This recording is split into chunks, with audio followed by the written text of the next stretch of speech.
Hello' guys, স্বাগতম জনাইছোঁ সকলোকে আমাৰ ইউটিউব চেনেল অল ইনফৰমেশ্যনলৈ। চ' আশা কৰোঁ বন্ধুসকল আপোনালোক সবেই ভালে আছে। আমাৰ এই চেনেলটোত আপোনালোকে আছাম জব ৰিলেটেড আৰু আছাম এডুকেশ্যন ৰিলেটেড গোটেইখিনি ভিডিঅ' পাই যাব। তো যদিহে আমাৰ চেনেলটোত আজি নতুন আহিছে, চেনেলটো ছাবস্ক্ৰাইব কৰিব আৰু ভিডিঅ'টো ভাল পালে লাইক কৰিব। তো বন্ধুসকল, আজিৰ বিষয়টো হৈছে DRDৰ ফালৰ পৰা বহুতখিনি পোষ্ট ওলাইছে। তো কি পোষ্ট ওলাইছে, এডুকেশ্যন কোৱালিফিকেশ্যন কিমান বিচাৰিছে, এজ লিমিট কিমান লাগে, তো গোটেইখিনি বিষয়ে সবিশেষ আলোচনা কৰিম। তো ভিডিঅ'টো স্ক্ৰিপ্ট নকৰি লাষ্টলৈকে চাই থাকক। তো আহক আমি ভিডিঅ'টো ষ্টাৰ্ট কৰোঁ। তো DRDৰ ফুল ফৰ্ম হ'ল defence research and development organisation. তো ইয়াৰ ফালৰ পৰা 1901টা পোষ্ট ওলাইছে। তো কি পোষ্ট ওলাইছে আহক আমি তললৈ চাওঁ। প্ৰথম পোষ্টটো আহিছে ছিনিয়ৰ টেকনিকেল এছিষ্টেণ্ট। তো তাৰ কাৰণে আপোনালোকৰ এজ লিমিট বিচাৰিছে 18 পৰা 28 বছৰলৈকে।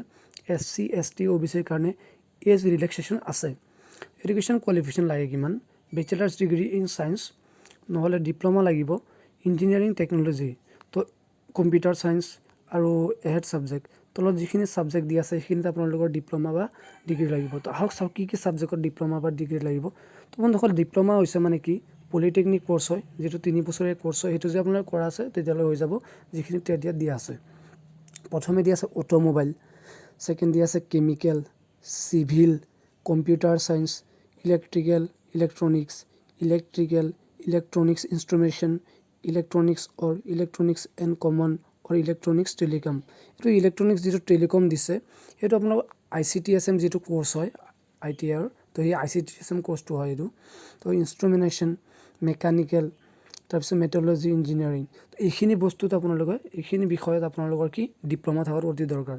তো তলত যিখিনি দিয়া আছে চাওক, agriculture, botany, chemistry, library science, mathematics, MLT, photography, physics, printing technology, psychology, textile, zoology, এইখিনিত আপোনালোকৰ ডিগ্ৰী থকাটো দৰকাৰ। তো আপোনালোকে এইখিনি যদি আপোনালোকৰ কোৱালিফিকেশ্যন আছে আপোনালোকে ইয়াৰ কাৰণে এপ্লাই কৰিব পাৰিব। তো নিশ্চয়। তো আপোনালোকৰ দৰমহা কিমান হ'ব চাওক। প্ৰথমে আপোনালোকৰ ষ্টাৰ্টিং হ'ব 35,400ৰ পৰা 1,12,400 ৰুপিজলৈকে। আপোনালোকৰ গ্ৰেড পেৰো এক্সট্ৰা হ'ব। তো আপোনালোকৰ চিলেকশ্যন প্ৰচেছ কি হ'ব, প্ৰথম টায়াৰত আপোনালোকৰ কম্পিউটাৰ বেছ টেষ্ট এটা হ'ব, চিলেকশ্যন টেষ্ট। তাৰপিছত আপোনালোকৰ আৰু এটা চিলেকশ্যন টেষ্ট হ'ব। তো দুটা আপোনালোকৰ টেষ্ট হ'ব। এইখিনি টেষ্ট যদি আপোনালোকে পাছ কৰিব পাৰে তেনেহ'লে আপোনালোকে চাকৰি নিশ্চয় পাবলৈ সক্ষম হ'ব। 2 নম্বৰ দি আছে টেকনিচিয়ান এ, পোষ্ট আছে 826টা, এজ বিচাৰিছে 18 পৰা 28 বছৰলৈকে। SC STৰ এজ ৰিলেক্সেশ্যন আছে। তো এডুকেশ্যন কোৱালিফিকেশ্যন কিমান বিচাৰিছে চাওক, 10 ক্লাছ পাছ হ'ব লাগিব।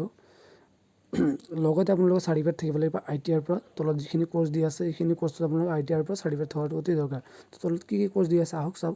প্ৰথমে চাওক অট'মোবাইল, তাৰপিছত দিছে book binder, carpenter, CNC operator, COPA, draughtsman, GTP operator, electrician, electronics fitter, তাৰপিছত grinder, machinist, mechanic diesel, millwright mechanic, motor vehicle painter, photographer, refrigeration and AC, steel metal worker, turner, welder. এইখিনি ক'ৰ্চত যদি আপোনালোকৰ ITI কৰা আছে তো নিশ্চয় আপোনালোকে ইয়াৰ বাবে এপ্লাই কৰিব পাৰিব। তো আপোনালোকৰ দৰমহা কিমান হ'ব চাওক, 19,900 টকাৰ পৰা 63,200 টকালৈ আপোনালোকৰ দৰমহা হ'ব আৰু পে স্কেল এক্সট্ৰাকৈ থাকিব। তো আপোনালোকৰ ইয়াৰ কাৰণে চিলেকশ্যন টেষ্ট কি হ'ব চাওক। প্ৰথমে আপোনালোকৰ কম্পিউটাৰ বেছ টেষ্ট এটা হ'ব আৰু দ্বিতীয় টায়াৰত আপোনালোকৰ ট্ৰেড বা স্কিল টেষ্ট হ'ব। আপোনালোকে যিটো বিষয়ত ITI কৰিছে সেইটো বিষয়ৰ আপোনালোকৰ স্কিল টেষ্ট হ'ব। তো এইখিনি যদি আপোনালোকে পাছ কৰিব পাৰে আপোনালোকে নিশ্চয় ইয়াৰ জবটো পাবলৈ সক্ষম হ'ব। তো আপোনালোকৰ এপ্লিকেশ্যন ফিজ কিমান বিচাৰিছে, আপোনাৰ SC ST WSৰ কাৰণে কোনো এপ্লিকেশ্যন ফিজ নাই আৰু আদাৰ কাষ্টৰ কাৰণে 100 টকা এপ্লিকেশ্যন ফিজ দিয়া আছে। তো তলত চাওঁ আহক, ষ্টাৰ্টিং দ্য এপ্লিকেশ্যন ছাবমিশ্যন, আপোনালোকৰ কেতিয়াৰ পৰা আপোনালোকে অনলাইন কৰিব পাৰিব। আপোনালোকে 3 তাৰিখৰ পৰা 3 ছেপ্টেম্বৰৰ পৰা এপ্লাই কৰিব পাৰিব আৰু 30 তাৰিখলৈকে আপোনালোকৰ ডেট থাকিব, 20 দিন আপোনালোকৰ সময় থাকিব আপোনালোকে এপ্লাই কৰিবলৈ। তো এতিয়ালৈকে বন্ধুসকল লিংকটো ইয়াৰ অ'পেন হোৱা নাই। মই মোৰ ভিডিঅ'ৰ ডেছক্ৰিপশ্যনত লিংকটো প্ৰভাইড কৰি দিম আপোনালোকক। তো 3 তাৰিখৰ পৰা আপোনালোকে নিশ্চয় এপ্লাই কৰিব পাৰিব। তো আজিৰ ভিডিঅ'টো ইমানটোৱে আছিল বন্ধুসকল। যদি ভিডিঅ'টো ভাল লাগিছে ভিডিঅ'টো লাইক কৰিব আৰু লগৰ বন্ধু বান্ধৱীসকলৰ লগত শ্বেয়াৰ কৰিব আৰু চেনেলটোত নতুন আহিলে চেনেলটো ছাবস্ক্ৰাইব কৰিব। তো আজিৰ ভিডিঅ'টো ইমানটো আছিল। ভিডিঅ'টো চোৱাৰ কাৰণে ধন্যবাদ।